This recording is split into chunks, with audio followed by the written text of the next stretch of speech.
Hello my dear friends, welcome back to education point pharmacy. So friends, आज की video में हम start कर रहे हैं यूनिट सेकंड एज पर PCI syllabus. B pharm first semester में आपको पढ़ना है फार्मास्यूटिकल एनालिसिस के अंदर यूनिट सेकंड में एसिड बेस टाइट्रेशन। तो चलिए स्टार्ट करने से पहले हम जान ले टाइट्रेशन का मतलब क्या है। कोई आपसे पूछ दे डिफाइन टाइट्रेशन, तो आप क्या बोलोगे, क्या समझते हो आप टाइट्रेशन से? टाइट्रेशन क्यों परफॉर्म करते हैं हम पहले ये समझ लेते हैं। तो टाइट्रेशन एक क्वांटिटेटिव एनालिसिस है। क्या है? Quantitative analysis.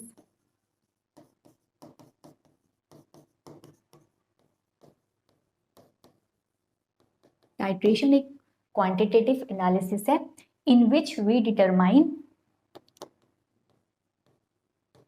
in which we determine the concentration of known unknown solution with the help of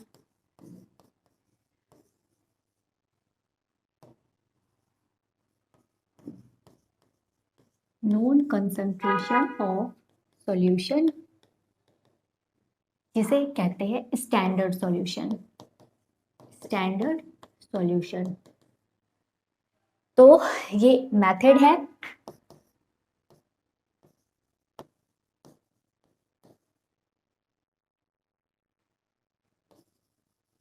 Method of semi-quantitative analysis in which we determine the concentration of a known solution with the help of known concentration of solution।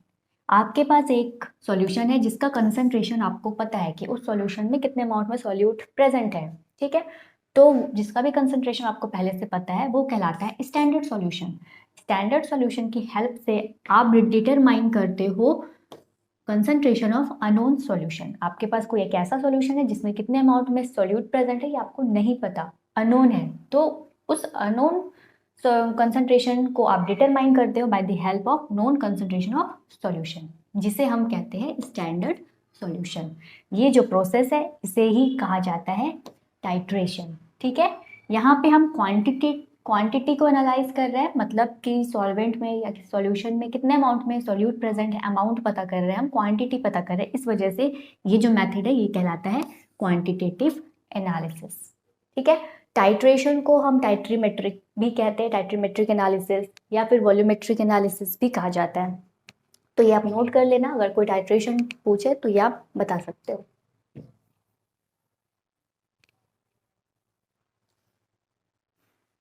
Titration हम perform किस तरीके से करते हैं, तो पहले क्या क्या आपको रिक्वायरमेंट है वो जान लीजिए। आपको चाहिए एक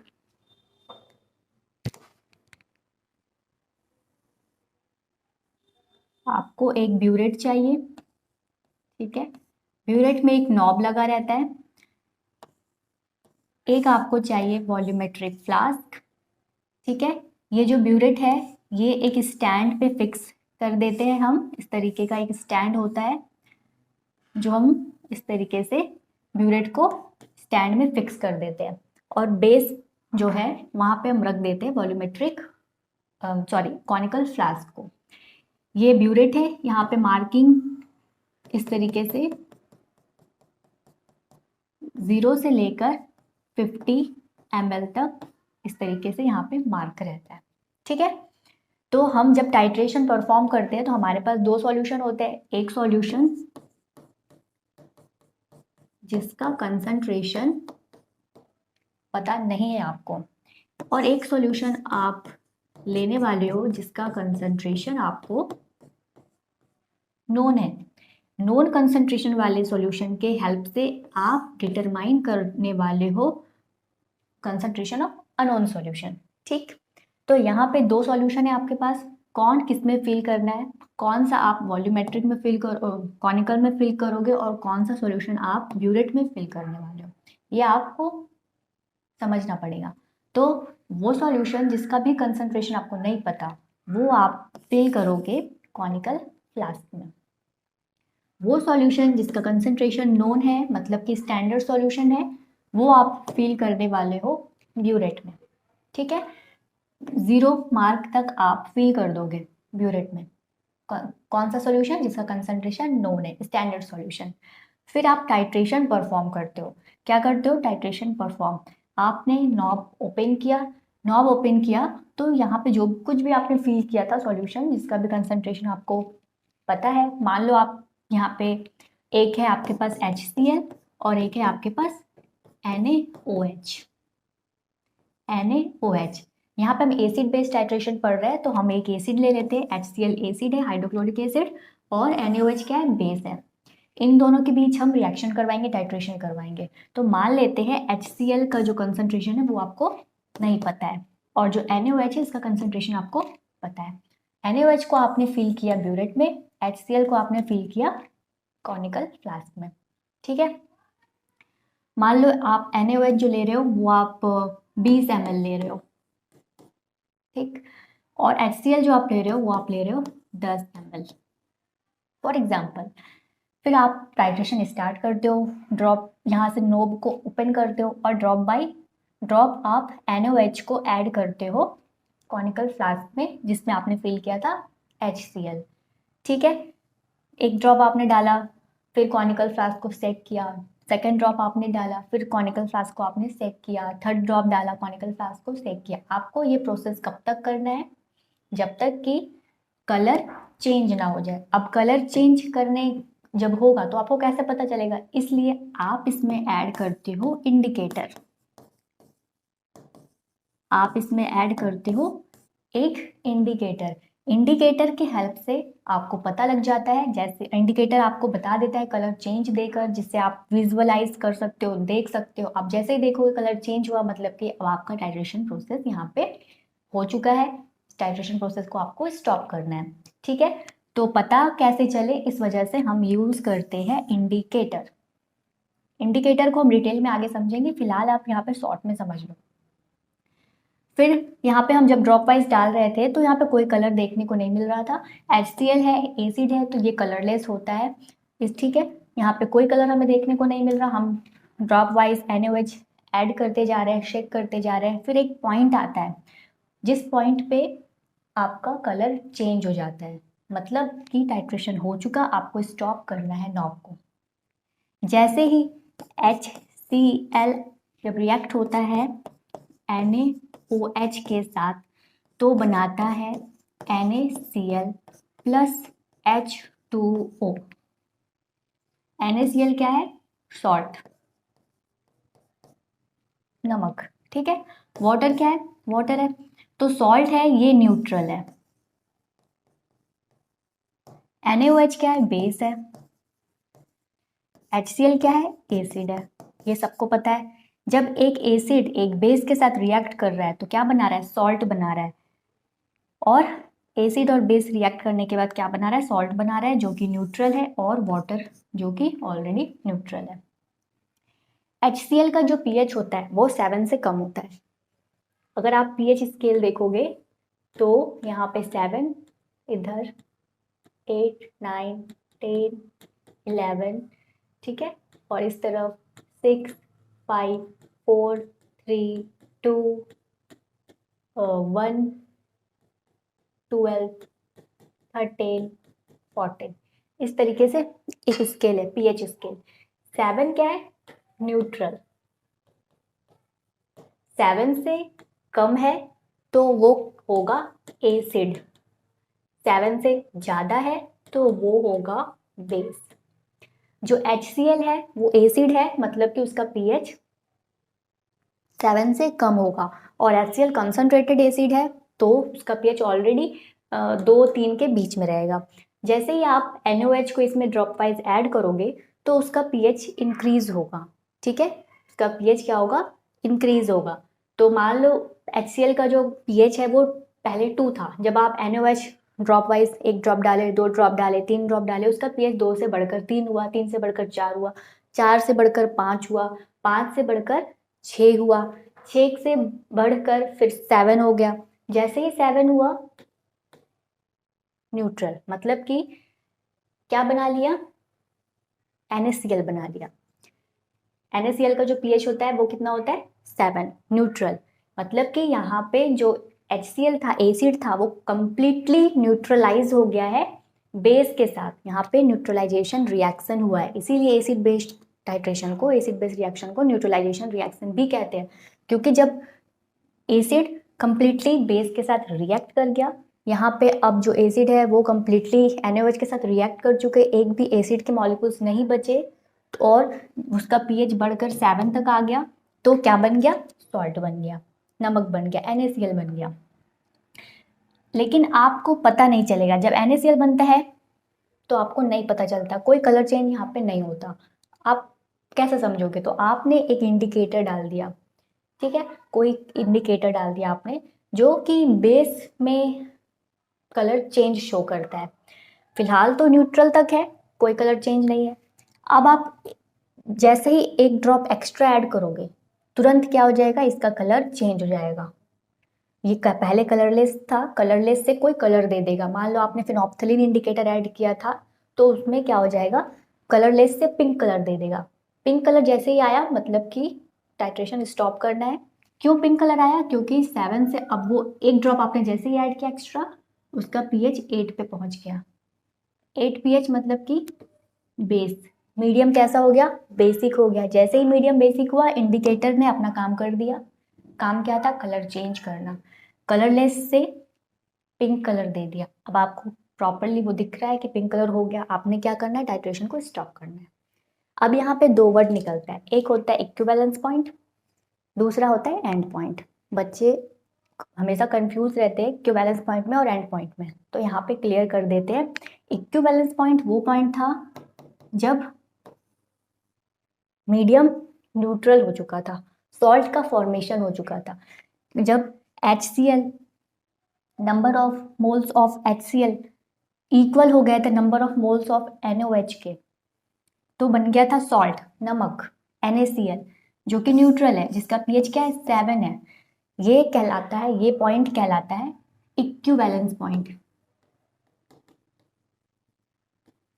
इक्विवेलेंस पॉइंट डेफिनेशन क्या है इक्विवेलेंस पॉइंट का, number of moles of H plus ion equal to number of moles of OH minus ion is called equivalence point.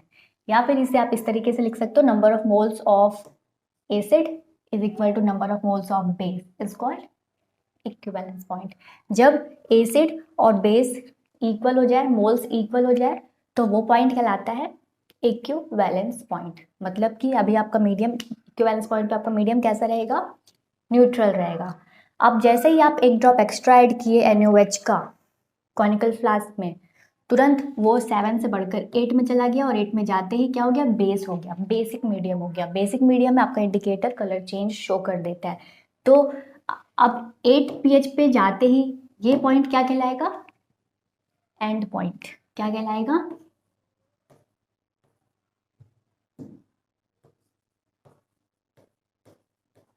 And point. मतलब आपको समझ जाना है, टाइट्रेशन हो चुका है, जो HCl है वो कंप्लीटली न्यूट्रलाइज हो चुके NaOH के साथ। अब आपने जैसे ही एक ड्रॉप एक्स्ट्रा डाला, यहाँ पे बेसिक में चला गया मीडियम, और इंडिकेटर ने अपना कलर शो कर दिया। कलरलेस से कैसा कलर दे दिया, पिंक कलर दे दिया। तो आपको अब टाइट्रेशन को स्टॉप कर देना है, फिर फर्दर जो भी कैलकुलेशन वगैरह है वो कैलकुलेट करके आपको कंसंट्रेशन डिटरमाइन कर लेना होता है। ठीक है, तो प्रोसेस इस तरीके से किया जाता है। आई होप आप समझ गए होंगे एंड पॉइंट और इक्विवेलेंस पॉइंट क्या है। इक्विवेलेंस पॉइंट वो पॉइंट है जब जो एसिड है वो number of moles of acid equal हो जाए number of moles of base से, और उसका pH न्यूट्रल हो जाए, सॉल्ट का फॉर्मेशन हो जाए, वो पॉइंट कहलाएगा equivalence point.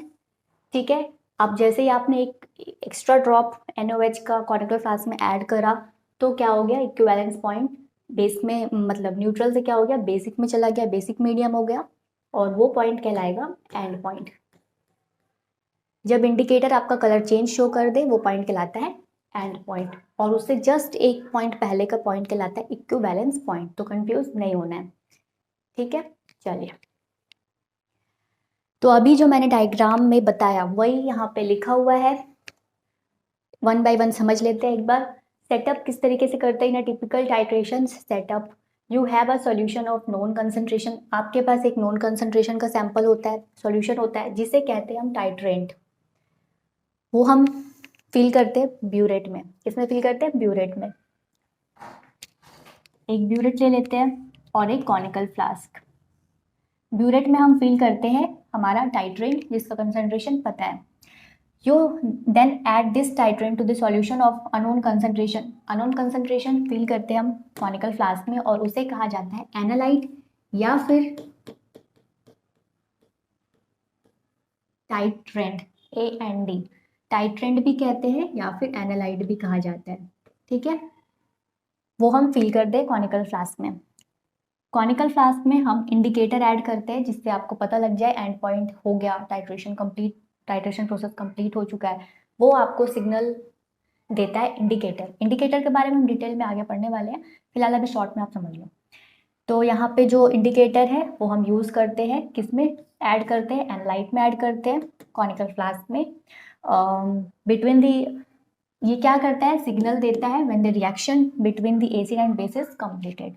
The choice of indicator depend on the pH range of titration. फिर हम टाइट्रेशन परफॉर्म करते हैं किस तरीके से? The titrant is slowly added. Titrant जो हमने ऊपर फिल किया था वो हम स्लोली ऐड करते हैं कॉनिकल फ्लास्क में, एकदम से ऐड नहीं करते, स्लोली ड्रॉप वाइज ऐड करते हैं और कॉनिकल फ्लास्क को शेक करते रहते हैं अच्छे तरीके से। The reaction between the titrant and the analyte occur until the reaction is completed. Reaction जो हो रहा होता है और टाइट्रेंट और एनालाइट के बीच में, वो तब तक होता रहता है जब तक कि कंप्लीट रिएक्शन ना हो जाए। जैसे अगर हमने यहाँ पे बेस लिया है NaOH और यहाँ पे हमने HCl लिया है एसिड, इनके बीच रिएक्शन कब तक होता रहेगा? जब तक कि HCl और NaOH रिएक्ट करके क्या ना बना ले? NaCl, neutral compound. ये क्या है? न्यूट्रल सॉल्ट है। और ये बेस है, ये एसिड है, यहाँ पे न्यूट्रलाइजेशन रिएक्शन होता है। न्यूट्रलाइजेशन रिएक्शन होकर क्या बनाता है? NaCl प्लस H2O वाटर, ठीक है। कॉनिकल फ्लास्क में जो HCl हमने फिल किया था उसका pH अभी कम है, मान लो 2-3 है। ड्रॉप वाइज जब हमने HCl ऐड किया उसका pH 4 होगा, 4 होगा, 5 होगा, 6 होगा, 7 होगा। 7 होते ही मतलब न्यूट्रल हो जाएगा और क्या फॉर्म होगा? एक कंपाउंड, NaCl कंपाउंड। मतलब वहाँ पे क्या हो गया? Neutralisation reaction. अब आप जैसे ही ये जो पॉइंट है जब NaCl फॉर्म होता है वो पॉइंट कहलाता है इक्विवेलेंस पॉइंट। जैसे ही एक ड्रॉप आप एक्स्ट्रा ऐड करोगे इसका pH इंक्रीज हो जाएगा, 7 से 8 पे चला जाएगा, बेसिक हो जाएगा, मीडियम, और वो पॉइंट कहलाएगा एंड पॉइंट। मतलब आपको समझ जाना है कि आपका रिएक्शन पहले हो चुका है, ठीक है। तो चलिए, the reaction between titration is completed until usually signalled by the colour change in the indicator. आपको कैसे पता चलेगा रिएक्शन हो चुका? आपने ऐड करना है indicator, indicator colour change show कर देगा। मतलब आपको समझ जाना है कि वहाँ पे एसिड जो है वो कम्प्लीटली न्यूट्रलाइज हो चुका है NaOH के साथ। उसके बाद जैसे कलर चेंज होता है आपको फर्दर आगे टाइट्रेशन प्रोसेस को प्रोसीड नहीं करना है, स्टॉप कर देना है वहीं पे। इक्विवेलेंस पॉइंट क्या होता है? The point at which stoichiometrically equivalent amount of acid and base have reacted is called equivalence point. जब number of moles of acid complete is equal हो जाए number of moles of base से, वो point कहलाएगा equivalence point. और वो point कैसा होगा? न्यूट्रल होगा। न्यूट्रल मीडियम में इंडिकेटर कलर चेंज नहीं शो करता, ठीक है। At this point the mole of acid are equal to the mole of base. End point, equivalence point के जस्ट बाद ही क्या आता है? End point. जैसे ही आप एक ड्रॉप एक्स्ट्रा NaOH ऐड करते हो HCl में, आपका pH इंक्रीज हो जाता है, 7 से 8 में चला जाता है और वो पॉइंट कहलाता है end point. The end point of titration is when the indicator change colour. जैसे इंडिकेटर कलर चेंज करेगा मतलब का एंड पॉइंट आ चुका। सिग्नलिंग दैट, इससे क्या पता चलता है आपको? कि equivalence point have been reached. इससे आपको ये पता लग जाता है कि इक्विवेलेंस पॉइंट हो चुका, ठीक है। फिर आप लास्ट में कैलकुलेशन करते हो, फॉर्मूला लगाते हो N1V1 is equal to N2V2 या फिर M1V1 is equal to M2V2। इस तरीके से आप फॉर्मूला लगाते हो, रीडिंग नोट करते हैं आप कितना वॉल्यूम आपका यहाँ पे कंज्यूम्ड हुआ है NaOH न्यूट्रलाइज करने के लिए HCl को, वो आप नोट करते हो और इस तरीके से आप फॉर्मूला लगाकर निकाल लेते हो।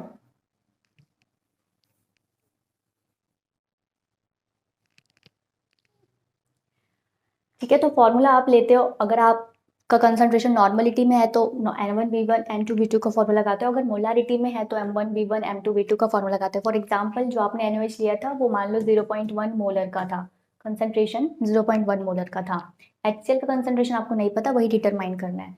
तो आप मान लो कि M1 जो है वो है कंसंट्रेशन ऑफ HCl, जो आपको नहीं पता, M1 को M1 ही रखते हैं, और M1V1 सॉरी यहाँ पे V1, और वॉल्यूम आपने मान लो लिया था 10 ml HCl, तो यहाँ पे 10 ml हो जाएगा।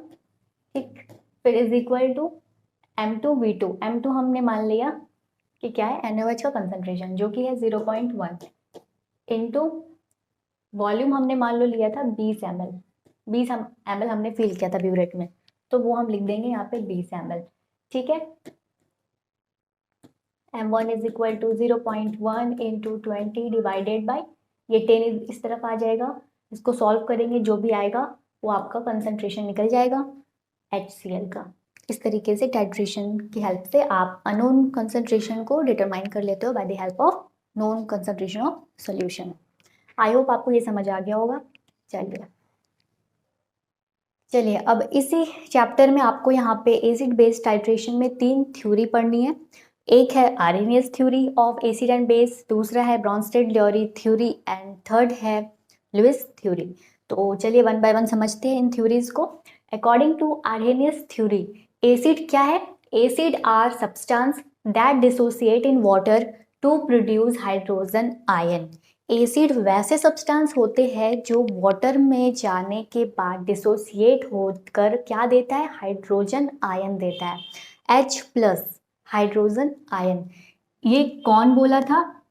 हमारे आर्हेनियस भाई साहब ने। आर्हेनियस क्या कौन थे? एक साइंटिस्ट थे जिन्होंने कहा था एसिड वैसे सब्सटेंस होते हैं जो वाटर में जाकर डिसोशिएट हो जाते हैं और हमें H+ आयन देते हैं। मतलब कि जो भी substance H+ ion they in aqueous medium, aqueous solution मतलब कि वाटर में, वो कहलाएगा एसिड। ठीक है, जैसे कि HCl हाइड्रोक्लोरिक एसिड, ये वाटर में जाकर H2O या फिर इसे एक्वस सॉल्यूशन भी कहीं कहीं पे लिख देते हैं हम, in presence of aqueous solution, ये क्या देता है? H+ आयन देता है प्लस क्लोरीन Cl-। तो जो HCl है ये कहलाएगा एसिड। बेस क्या है? Base are substance that dissociate in water to produce hydroxide ion. Base वो सब्सटेंस होते हैं जो वाटर में जाने के बाद डिसोसिएट होकर क्या देते हैं? OH- ion, OH- ion, hydroxide ion. For example when sodium hydroxide जैसे कि NaOH जब डिसॉल्व करते हैं वाटर में तो वो हमें डिसोसिएट होकर क्या देता है? Na+ plus OH- ion, Na+ OH- ion. तो यहाँ पे H2O के प्रेजेंस में मतलब एक्वस सॉल्यूशन में, तो यहाँ पे OH- आयन दे रहे हैं, इसीलिए ये जो NaOH है ये क्या है? बेस है। ये किसने कहा था? आर्हेनियस ने। आर्हेनियस थ्योरी के अकॉर्डिंग एसिड वो सब्सटेंस है जो H+ आयन दे, बेस वो सब्सटेंस होते हैं जो OH- ion they in presence of aqueous solution, in presence of water. ये आपको ध्यान रखना है। ओके, बट यहाँ पे ये जो थ्योरी है इसकी कुछ लिमिटेशंस है, जैसे कि उन सब्सटेंस का क्या जो OH- आयन नहीं देते, तो क्या वो बेस नहीं है? जैसे एग्जांपल अमोनिया NH3, ये बेस है बट ये OH- आयन नहीं देता है, तो क्या हो गया? नहीं देता है तो क्या ये बेस नहीं है? But according to Arrhenius theory base तो सिर्फ वही सब्सटेंस होते हैं जो वाटर में एक्वा सॉल्यूशन में OH- आयन दे, बट यहाँ तो NH3 है, ये बेस है। यहाँ पे आते ही आर्हेनियस जी फेल हो चुके, तो यहाँ पे इस थ्योरी का एक लिमिटेशंस हो गया आपका, ये लिख सकते हो आप कि जो NH3 है वो बेस है लेकिन ये OH- आयन नहीं देता, which also exhibit basic property but do not contain hydroxide ion. यहाँ पे कोई हाइड्रोक्साइड आयन नहीं है बट ये बेस है। तो ये एक लिमिटेशन हो गया आरएनएस थ्योरी का।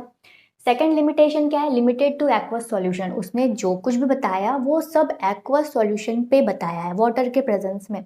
वाटर में डिसोशिएट होने के बाद जो एसिड होते हैं वो H प्लस आयन देते हैं, जो बेस होते हैं वो OH माइनस आयन देते हैं। बट उन सब्सटेंस का क्या जो वाटर में डिसोशिएट ना हो, जो नॉन एक्वस सॉल्यूशन में डिसोशिएट हो, वैसे सब्सटेंस का क्या। जैसे the Arrhenius theory is primarily applicable to substance that dissolve in water. जो सब्सटेंस वाटर में डिजॉल्व हो जाए, डिसोशिएट हो जाए, उस सब्सटेंस के लिए एप्लीकेबल है। ठीक है, for acid and hydroxide ion for base. It does not account for reaction that occur in non aqueous solvent. Non aqueous solvent में जो रिएक्शंस होते हैं उस रिएक्शंस के लिए ये आरएनएस थ्योरी एप्लीकेबल नहीं है। ठीक है, और in the absence of water, absence of water, इसने जो कुछ बताया वो सब प्रेजेंस ऑफ वाटर में बताया। बट वैसे सब्सटेंस जो वाटर में डिजॉल्व नहीं होते, जो कि एब्सेंस ऑफ वाटर में रिएक्शन हो रहा होता है, उन सब्सटेंस का क्या। तो यहाँ पे आते ही जो आरएनएस थ्योरी है वो फेल हो जाता है। तो ये दो लिमिटेशंस आप लिख सकते हो। चलिए, यहाँ पे लिमिटेशन है, इस वजह से फिर आगे फर्दर स्टडी किया गया और अलग अलग थ्योरी आई, जैसे कि ब्रॉन्स्टेड-लॉरी थ्योरी। तो ब्रॉन्स्टेड-लॉरी थ्योरी, ये ब्रॉन्स्टेड और जो लॉरी है ये एक साइंटिस्ट नहीं है, दोनों अलग अलग साइंटिस्ट है। बट इन दोनों का जो एक्सपेरिमेंट था, जो दोनों का रिजल्ट था वो काफ़ी सिमिलर था, इस वजह से इस थ्योरी का नाम कर दिया गया ब्रॉन्स्टेड-लॉरी थ्योरी। चलिए समझते हैं ब्रॉन्स्टेड-लॉरी थ्योरी जी क्या कहते हैं। ब्रॉन्स्टेड-लॉरी जी कहते हैं, तो ब्रॉन्स्टेड-लॉरी थ्योरी के अकॉर्डिंग एसिड क्या है, प्रोटॉन डोनर है। जो प्रोटॉन डोनेट करता है वो एसिड होता है, जो प्रोटॉन को एक्सेप्ट करता है वो बेस होता है। यहाँ पे कोई OH की बात नहीं कर रहे हैं हम, OH माइनस आयन की बात नहीं कर रहे हैं। प्रोटॉन क्या होता है, H प्लस आयन, ये है प्रोटॉन। हाइड्रोजन में हाइड्रोजन का एटॉमिक नंबर 1 होता है। और अगर यहाँ पे मैं पूछूँ आपसे इलेक्ट्रॉन कितने हैं, प्रोटॉन कितने हैं और न्यूट्रॉन कितने हैं, तो प्रोटॉन यहाँ पे 1 है, इलेक्ट्रॉन भी यहाँ पे 1 है और न्यूट्रॉन 0 है। हाइड्रोजन, ठीक है, हाइड्रोजन का मैं बता रही हूँ। हाइड्रोजन का एटॉमिक नंबर 1 होता है और जो भी उसका एटॉमिक नंबर होता है वही प्रोटॉन और न्यूट्रॉन होता है। जैसे कि यहाँ पे हाइड्रोजन का एटॉमिक नंबर 1 है, मतलब कि यहाँ पे प्रोटॉन 1 है, इलेक्ट्रॉन 1 है। न्यूट्रॉन किस तरीके से निकालते हैं, atomic number minus atomic mass. Hydrogen का एटॉमिक मास भी 1 होता है, तो atomic number minus atomic mass जब आप करते हो तो 1 माइनस 1 0, न्यूट्रॉन यहाँ पे 0 है। तो हाइड्रोजन में एक प्रोटॉन होता है, एक न्यूट्रॉन होता है, और इलेक्ट्रॉन होता है और न्यूट्रॉन 0 होता है। तो प्रोटॉन क्या है, H प्लस आयन। यहाँ पे कोई OH माइनस नहीं हम देखने वाले, तो OH को मैं हटा देती हूँ यहाँ पे। अब ब्रॉन्स्टेड-लॉरी जी ने क्या कहा है कि acid is a substance that donate proton, जो H प्लस आयन डोनेट कर रहा है इन अनदर सब्सटेंस, किसी दूसरे सब्सटेंस को। एक और वर्ड में हम कह सकते हैं कि एसिड क्या है, प्रोटॉन डोनर है, ये डोनेट करने वाले हैं। फॉर एग्जाम्पल HCl, जैसे एक रिएक्शन लिखते हैं HCl, ठीक है, ये प्रोटॉन को डोनेट करता है। HCl H2O का जब रिएक्शन होता है तो बनाता है H3O plus plus Cl minus, ठीक है, Cl माइनस, ये रिएक्शन होता है। अब आप देखो यहाँ पे HCl क्या है, एसिड है, ये H प्लस आयन डोनेट करेगा वाटर को। वाटर में 2 हाइड्रोजन है, ये एक H प्लस ले लेगा, क्या बना लेगा, H3O। वाटर ने H प्लस लिया है इसलिए यहाँ पे पॉजिटिव चार्ज हो गया और Cl माइनस, ठीक है। तो यहाँ पे जो HCl है ये प्रोटॉन को डोनेट कर रहा है, H प्लस को डोनेट कर रहा है, तो ये हो गया एसिड। और जो वाटर है ये प्रोटॉन को एक्सेप्ट कर रहा है, इसने क्या किया, एक्सेप्ट किया, इसने क्या किया, प्रोटॉन को एक्सेप्ट किया। और क्या फॉर्म हुआ, H3O प्लस हाइड्रोनियम आयन। तो ये एक्सेप्ट किया है, मतलब कि ये यहाँ पे क्या हो गया, बेस, एज पर ब्रॉन्स्टेड-लॉरी थ्योरी। ये हो गया ब्रॉन्स्टेड-लॉरी एसिड और ये हो गया Bronsted Lowry base according to Bronsted Lowry theory, ठीक है। चलिए, अब बेस उसने कहा था, बेस क्या है, अब base is a substance that accept proton, जो प्रोटॉन को एक्सेप्ट करे, H प्लस आयन को एक्सेप्ट करे फ्रॉम अनदर सब्सटेंस। बेस को एक और वर्ड से आप यहाँ पे बोल सकते हो प्रोटॉन एक्सेप्टर, प्रोटॉन को एक्सेप्ट करने वाला। For example NH3 accept proton from water to form NH4 ammonium ion and OH minus ion. चलिए ये रिएक्शन को भी लिख कर देख लेते हैं।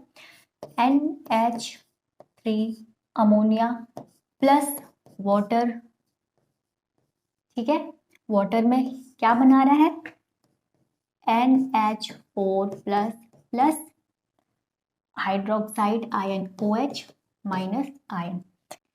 इस रिएक्शन में देखो क्या होता है, NH3 बेस होता है, अमोनिया क्या है बेस है, वाटर यहाँ पे डोनेट कर रहा है, H प्लस आयन यहाँ पे वाटर डोनेट कर रहा है, क्योंकि यहाँ पे नाइट्रोजन में lone pair of electron present है तो ये हमेशा एक्सेप्ट करता है प्रोटोन को। यहाँ वाटर डोनेट कर रहा है प्रोटोन, क्या बन गया यहाँ पे NH3 एक हाइड्रोजन आयन लिया, प्रोटोन H प्लस आयन लिया, क्या फॉर्म हुआ यहाँ पे NH4, ठीक है, NH4 फॉर्म हुआ क्योंकि यहाँ पे एक्सेप्ट हुआ है तो यहाँ पे इस वजह से पॉजिटिव चार्ज, और H2O इसने एक हाइड्रोजन दे दिया तो क्या बन गया OH, और इसने दिया है तो इस वजह से इसके ऊपर नेगेटिव चार्ज, ठीक है, जो एक्सेप्ट करता है उसके ऊपर पॉजिटिव चार्ज आता है, जो डोनेट करता है उसके ऊपर नेगेटिव चार्ज आता है। ओके, समझ गए। तो यहाँ पे अकॉर्डिंग टू ब्रॉन्स्टेड-लॉरी थ्योरी अगर मैं आपसे पूछूं कौन है बेस कौन है एसिड, ये प्रोटॉन एक्सेप्ट किया, ये बेस हो गया, H2O वाटर ने क्या किया प्रोटॉन डोनेट किया है तो यहाँ पे वाटर क्या हो गया एसिड हो गया।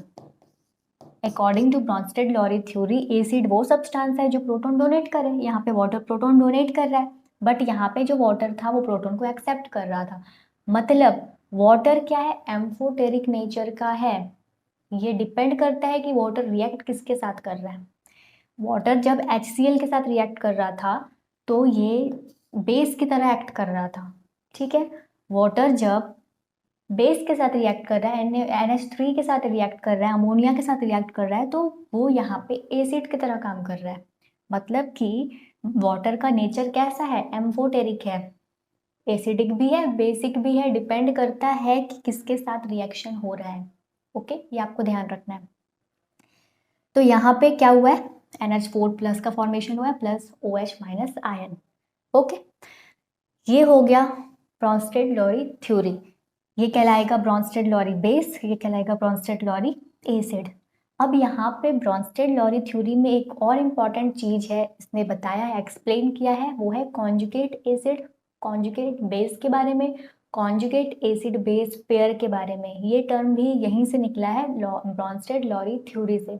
तो चलिए समझते हैं, जैसे ये रिएक्शन मैंने लिखा, ठीक है, यहाँ पे HCl रिएक्ट कर रहा है वाटर के साथ, ये डोनेट कर रहा है H प्लस आयन, ये एक्सेप्ट कर रहा है H प्लस आयन, एक्सेप्ट किया है मतलब कि क्या फॉर्म हो गया H3O प्लस, ठीक है, एक्सेप्टर, और यहाँ पे इसने डोनेट किया मतलब कि Cl माइनस आयन, ठीक। इस रिएक्शन को जस्ट अपोजिट अगर आप देखो, इस रिएक्शन को इस तरीके इस तरफ से देखते हैं हम, जनरली जो रिएक्शन हो रहा होता है HCl H2O के बीच वो हमेशा इस डायरेक्शन में होता है, पर कुछ रिएक्शंस बैकवर्ड डायरेक्शन में भी हो रहे होते हैं, वो बहुत ही कम होता है 2% 5%, ज़्यादातर जो रिएक्शन है वो इसी डायरेक्शन में हो रहा होता है, कुछ रिएक्शंस अपोजिट भी होते हैं रिवर्सिबल। तो अगर रिवर्सिबल रिएक्शन हो रहा है मतलब कि H3O कन्वर्ट हो रहा है H2O में, मतलब कि यहाँ पे ये जो H3O है हाइड्रोनियम आयन ये H प्लस को डोनेट कर रहा है, H प्लस आयन को क्या कर रहा है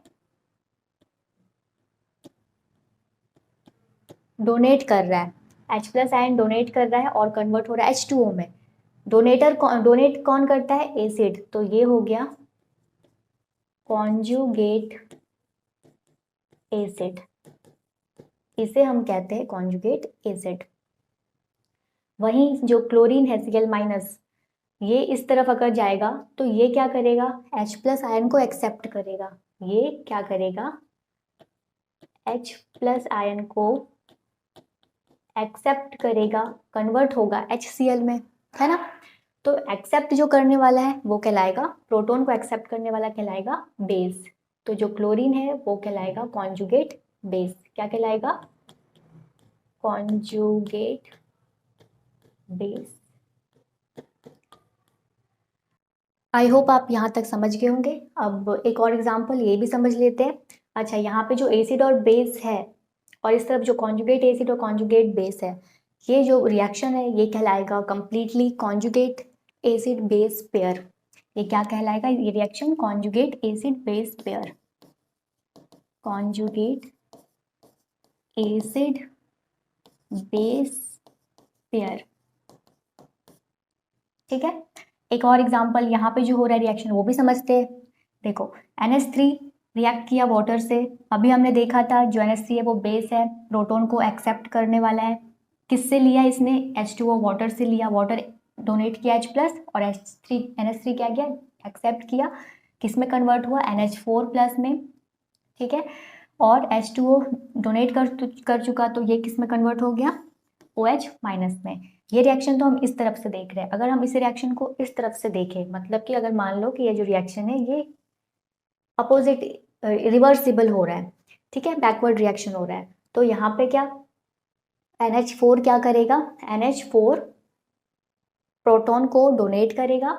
ये क्या करेगा? प्रोटॉन डोनेट करेगा कन्वर्ट होने के लिए NH3 में, और जो OH माइनस है ये प्रोटॉन को H प्लस को एक्सेप्ट करेगा कन्वर्ट होने के लिए H2O में। ये प्रोटॉन को डोनेट कर रहा, प्रोटॉन डोनेट करने वाला क्या होता है? एसिड। तो ये जो NH4 प्लस है वो एसिड है, कॉन्जुगेट एसिड। सॉरी, सिर्फ एसिड नहीं लिखना है, कॉन्जुगेट एसिड लिखना है। यहाँ पे आपको कॉन्जुगेट भी लिखना है, कॉन्जुगेट एसिड। और जो OH माइनस आयन है ये इस तरफ जब रिएक्ट होगा तो ये प्रोटॉन को एक्सेप्ट करेगा, H प्लस को एक्सेप्ट करेगा और कन्वर्ट होगा H2O में। तो यहाँ पे ये एक्सेप्ट कर रहा है, इस वजह से ये क्या हो जाएगा? Conjugate base. ठीक है, कॉन्जुगेट एसिड, कॉन्जुगेट बेस, और ये जो रिएक्शन है ये कहलाएगा conjugate acid base pair.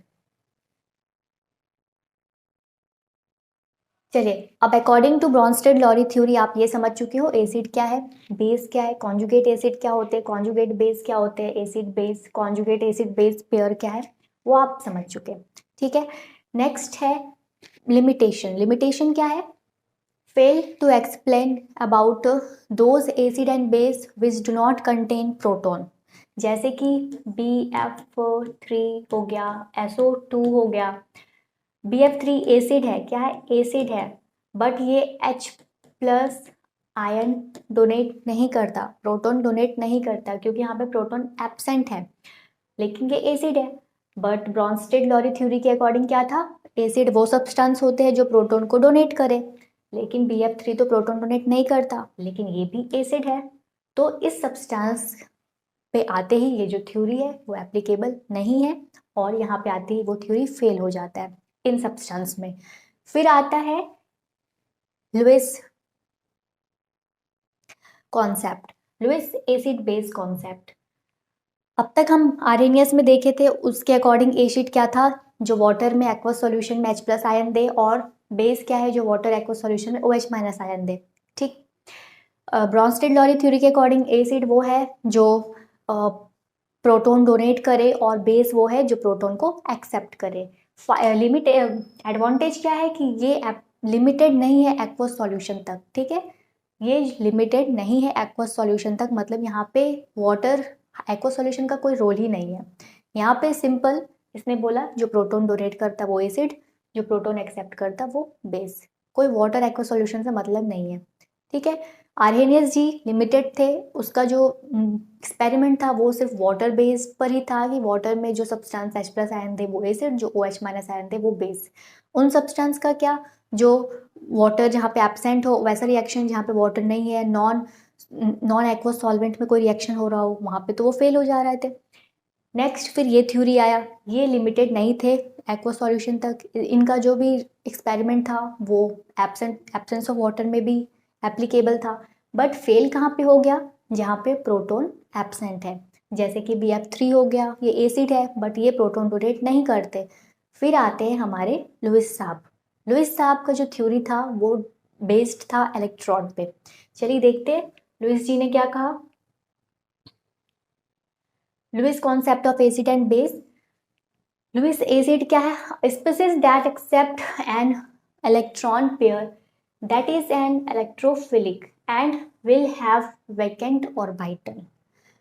Lewis के अकॉर्डिंग एसिड वो होते हैं जो इलेक्ट्रॉन को एक्सेप्ट करे, इलेक्ट्रॉन पेयर को एक्सेप्ट करे, मतलब कि इलेक्ट्रॉन लविंग हो, इलेक्ट्रोफिलिक हो, ठीक है, इलेक्ट्रॉन को एक्सेप्ट करे, एंड हैव वैकेंट ऑर्बिटल हो, ठीक है। Lewis acid accept an electron pair, Lewis acid are electrophilic meaning that they are electron attracting, electrophilic nature का है, मतलब कि वो इलेक्ट्रॉन लविंग नेचर का, इलेक्ट्रॉन को अट्रैक्ट करने वाला है।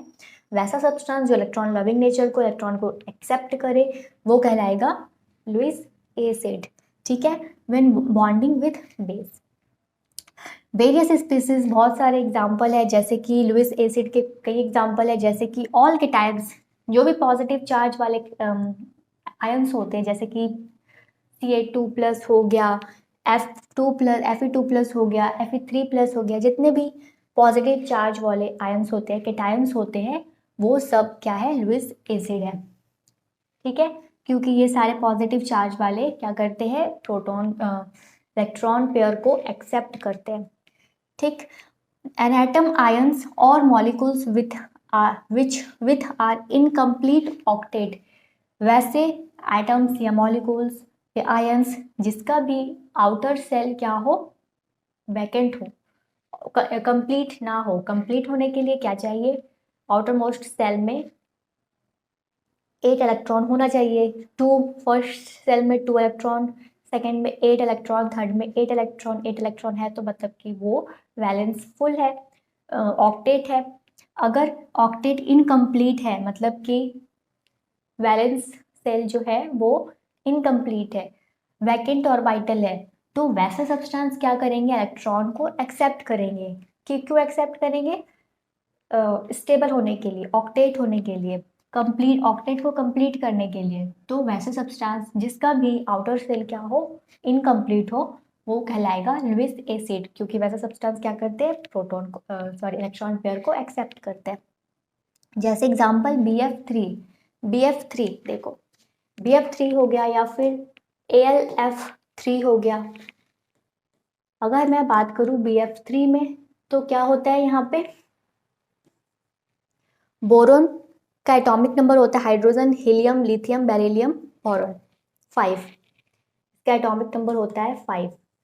मतलब कि अगर इसका इलेक्ट्रॉनिक कॉन्फ़िगरेशन आप लिखोगे तो फर्स्ट सेल में 2 इलेक्ट्रॉन, सेकेंड सेल में 3 इलेक्ट्रॉन, है ना, आउटर मोस्ट सेल में 3 इलेक्ट्रॉन है।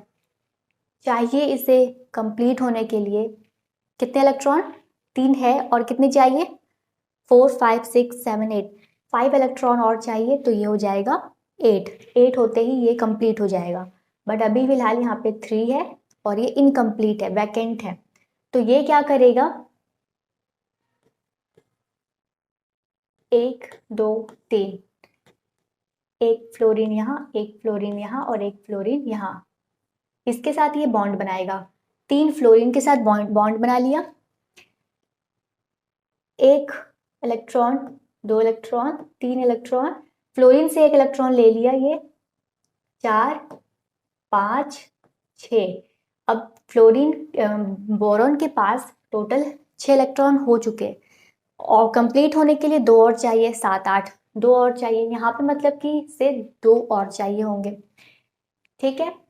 तो ये क्या करेगा, 2 इलेक्ट्रॉन किसी और से लेगा, तो ये जो इलेक्ट्रॉन लेने की कैपेसिटी रखता है, एक्सेप्ट करने की कैपेसिटी रखता है, इस वजह से BF3 क्या कहलाएगा, लुईस एसिड कहलाएगा। आई होप समझ गए होंगे। चलिए, molecules where the central atom have more than 8 valence shell, जिसके भी सेंट्रल एटम में अगर 8 से ज़्यादा वैलेंस सेल है, तो वो भी इलेक्ट्रॉन एक्सेप्टर की कैपेसिटी रखता है, और वो कहलाएगा लुईस एसिड, जैसे कि SiBr4, SiF4, ये सब। Molecules that have multiple bond between 2 atoms of different electronegativity, 2 अलग अलग इलेक्ट्रोनेगेटिव एटम्स के बीच अगर मल्टीपल बॉन्ड फॉर्म हो रहा है, तो वैसे जो मॉलिक्यूल्स होते हैं वो भी लुईस एसिड की तरह शो करता है, जैसे कि SO2 हो गया, CO2 हो गया, कार्बन डाइऑक्साइड, ये सब क्या है, लुईस एसिड है। तो ये कुछ एग्जाम्पल हो गया। और आपको मेन ध्यान रखना है लुईस एसिड क्या है, जो इलेक्ट्रॉन को एक्सेप्ट करे। बेस क्या होता है, जो इलेक्ट्रॉन को डोनेट करे। चलिए, लुईस बेस क्या, species that donate N electron pair. Example that is nucleophilic, electrophilic था वो, इलेक्ट्रॉन को एक्ट्रैक्ट करने की कैपेसिटी रखता था, यहाँ पे ये इलेक्ट्रॉन को डोनेट कर रहा है, न्यूक्लियोफिलिक है। And will have lone pair of electron, मतलब कि अगर उसके पास लोन पेयर ऑफ इलेक्ट्रॉन्स है, मतलब ज़्यादा इलेक्ट्रॉन प्रेजेंट है, तो ऑब्वियसली ज़्यादा प्रेजेंट है, काम पर नहीं है, तो वो डोनेट करेगा। तो डोनेट करने वाला जो भी इलेक्ट्रॉन पेयर डोनेट करता है वो कहलाता है base, according to Lewis theory. जितने भी नेगेटिव चार्ज वाले एटम होते हैं, आयंस होते हैं, वो सब इलेक्ट्रॉन डोनेट करते हैं। एसिड में क्या था, पॉजिटिव चार्ज वाले इलेक्ट्रॉन को एक्सेप्ट करते हैं। बेस में क्या है, जितने भी नेगेटिव चार्ज वाले स्पीसीज होते हैं, जैसे Cl minus, Br minus, S minus, S2 minus, ये सब क्या करते हैं, इलेक्ट्रॉन पेयर को डोनेट करते हैं। तो ये कहलाते हैं सारे के सारे लुईस बेस। ओके,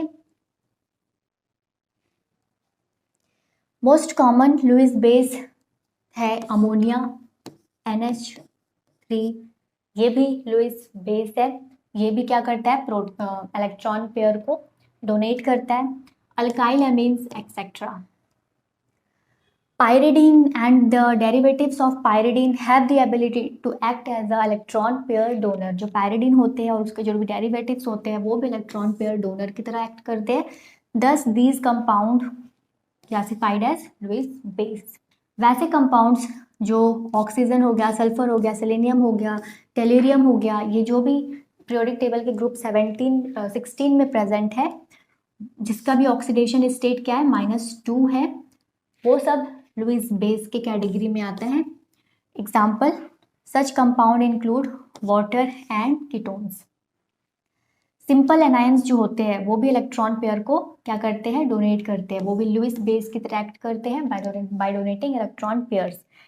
सच anions include H minus, F minus, even some complex anions जैसे कि sulphate anion SO4 2 minus can donate electron pair. ये सब क्या है, लुईस बेस। चलिए, लुईस बेस आप समझ चुके हो, एग्जाम्पल समझ चुके हो। अब रिएक्शन देखते हैं। जब एक लुईस एसिड और एक लुईस बेस के बीच रिएक्शन होता है तो किस तरीके से रिएक्शन होता है, उसके बीच कैसा बॉन्ड बनता है, कोवैलेंट बॉन्ड बनता है। यहाँ पे हम एक ले रहे हैं BF3 जो कि लुईस एसिड है, और एक हम ले रहे हैं F माइनस फ्लोरीन आयन जो कि क्या है, लुईस बेस है। बेस है मतलब कि ये इलेक्ट्रॉन पेयर को डोनेट करेगा, और BF3 एसिड है मतलब ये इलेक्ट्रॉन पेयर को एक्सेप्ट करेगा अकॉर्डिंग टू लुईस कॉन्सेप्ट। तो यहाँ पे देखिए क्या हो रहा है, here F act as an electron pair donor whereas BF3 accept electron pair। The reaction between Lewis acid and base result in formation of adduct with the chemical formula BF4 minus।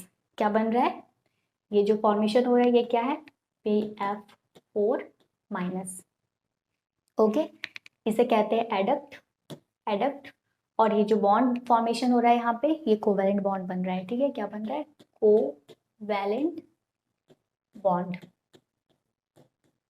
यहाँ पे electron pair share किया जा रहा है, जिसके पास extra lone pair है वो electron को शेयर कर रहे हैं, और जिसके पास नहीं है वो इलेक्ट्रॉन को एक्सेप्ट कर रहे हैं। तो देखिए यहाँ पे फ्लोरीन जो होता है इसका एटॉमिक नंबर कितना है, 9। मतलब इलेक्ट्रॉनिक कॉन्फ़िगरेशन आप अगर आप लिखोगे तो 2 7। आउटर मोस्ट सेल में एक इलेक्ट्रॉन और चाहिए कंप्लीट होने के लिए, तो फ्लोरीन को एक इलेक्ट्रॉन और चाहिए कंप्लीट होने के लिए। यहाँ पे आप देख सकते हो 1 2 3 4 5 6 7।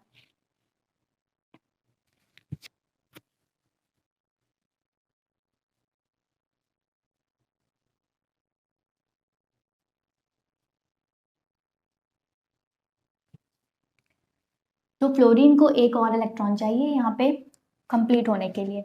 और बोरॉन है तो बोरॉन का जो एटॉमिक नंबर होता है वो होता है 5। इसका इलेक्ट्रॉनिक कॉन्फ़िगरेशन अगर आप लिखोगे तो 2 3। आउटर मोस्ट सेल में 3 इलेक्ट्रॉन है, कंप्लीट होने के लिए 8 होना चाहिए, तो और इसे कितना चाहिए 5 इलेक्ट्रॉन और चाहिए कंप्लीट होने के लिए। तो देखिए बोरॉन के पास 3 ही इलेक्ट्रॉन है आउटर मोस्ट सेल में, मतलब 1 2 3। फ्लोरीन के साथ ये शेयरिंग में है, शेयर है, बॉन्ड फॉर्मेशन किया हुआ है, मतलब कि इसने एक इलेक्ट्रॉन फ्लोरीन से ले लिया, यहाँ से भी एक ले लिया और यहाँ से भी ले लिया। अब टोटल कितने हो गए 1 2 3 4 5 6 इलेक्ट्रॉन हो गए। अब सिर्फ कितने चाहिए इसे 2 और चाहिए कंप्लीट होने के लिए। और ये वो 2 इलेक्ट्रॉन वो किससे लेगा F- आयन से, फ्लोरीन से लेगा। तो देखिए यहाँ पे क्या फॉर्मेशन हो रहा है किस तरीके से। हाँ जैसा कि मैंने फ्लोरीन में बताया था कि 7 है, एक और चाहिए, तो यहाँ बोरॉन से ये ले लिया, यहाँ पे शेयर कर लिया 1 2 3 4 5 6 7। एक और चाहिए, वो कहाँ से ले रहा है बोरॉन से ले रहा है। इस तरीके से फ्लोरीन कंप्लीट हो चुका है, स्टेबल हो चुका है। यहाँ पे भी फ्लोरीन में 1 2 3 4 5 6 7 इलेक्ट्रॉन और एक इलेक्ट्रॉन इसने बोरॉन से लिया हुआ है, कंप्लीट है। यहाँ पे भी 1 2 3 4 5 6 7 और एक इलेक्ट्रॉन शेयर किससे किया हुआ है बोरॉन से, कंप्लीट है। ठीक है, बोरॉन के पास 3 है आउटर में, 1 2 3। एक इस फ्लोरीन से शेयर किया हुआ है 4 हो गया, एक इस तरफ से 5 हो गया, एक इस तरफ से 6 हो गया। और ये जो फ्लोरीन आयन है इससे इसने 2 इलेक्ट्रॉन ले लिया। ठीक है, 6 7 8। अब ये बोरॉन क्या हो गया कंप्लीट हो गया, और ये जो फ्लोरीन है वो भी कंप्लीट है 1 2 3 4 5 6 7 8। इस तरीके से यहाँ पे बॉन्ड फॉर्मेशन हुआ है कोवैलेंट बॉन्ड का। एक और एग्जांपल से समझते हैं, जैसे कि NH3 प्लस BF3।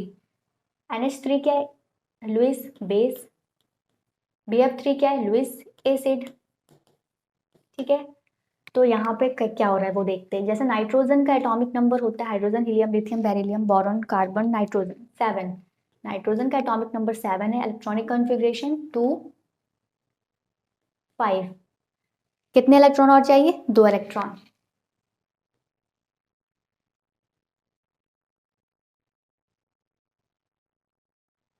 स्टेबल होने के लिए 2 इलेक्ट्रॉन चाहिए नाइट्रोजन को, और यहाँ पे मैंने बताया था बोरॉन को स्टेबल होने के लिए कितने इलेक्ट्रॉन्स चाहिए सिर्फ।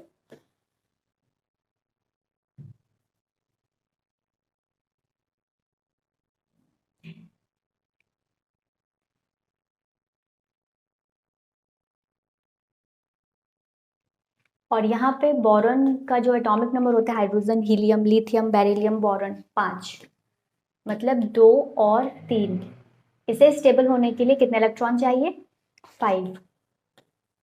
नाइट्रोजन को स्टेबल होने के लिए भी 5 इलेक्ट्रॉन चाहिए। तो यहाँ पे भी शेयरिंग होगा इलेक्ट्रॉन पेयर का, किस तरीके से देखिए, ये नाइट्रोजन है हाइड्रोजन के साथ attached, 1 2 3 4 5 electron outermost shell में, 6 7 8। अब ये कंप्लीट है। और इस तरफ 1 2 3 4 यहाँ पे फ्लोरीन के साथ अटैच्ड है, 2 इलेक्ट्रॉन और चाहिए। ये तो यहाँ पे extra lone pair of electron है, ये 2 इलेक्ट्रॉन ये इसको दे देगा बोरॉन को, क्योंकि बोरॉन को कंप्लीट होने के लिए कितने इलेक्ट्रॉन चाहिए 2। 1 2 3 4 5 6। इसके पास 6 इलेक्ट्रॉन है ऑलरेडी, 2 और चाहिए, किससे ले लेगा नाइट्रोजन से, क्योंकि नाइट्रोजन के पास 2 लोन पेयर प्रेजेंट है। और यहाँ पे जो बॉन्ड बनेगा वो कैसा होगा कोवैलेंट बॉन्ड। तो इस तरीके से लुईस कॉन्सेप्ट काम करता है, जो कि बेस्ड है इलेक्ट्रॉन पे। चलिए नेक्स्ट वीडियो में हम नेक्स्ट टॉपिक स्टार्ट करेंगे, तब तक के लिए अपना ध्यान रखें। Have a good day.